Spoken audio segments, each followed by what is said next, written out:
This is the Voigtlander 35mm f1.4 Nokton Classic.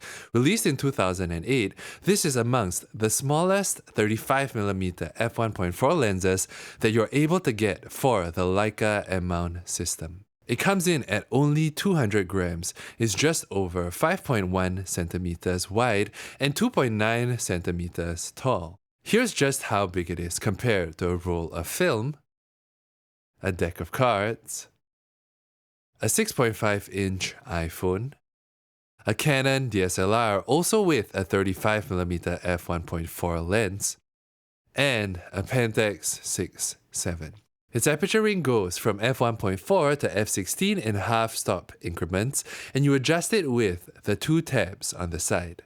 Its focusing ring goes from infinity down to the closest focusing distance of 0.7 meters, and it does use a focusing tab, which is really nice to use. Also on the focusing ring, you'll find a very subtly engraved text, indicating that it was made in Japan. It also has distance marking indicators, showing you where you're focused to, with white text in meters and red text in feet. And also engraved into the lens is a depth of field indicator from f2.8 to f16. Here's just what it looks like when mounted onto a black paint Leica MP. And here's what it looks like when mounted onto a silver chrome Leica MP. This lens uses a LH6 lens hood, and it takes 43mm filters as well. And here's just what it looks like with both the filter and the hood attached and mounted onto the camera.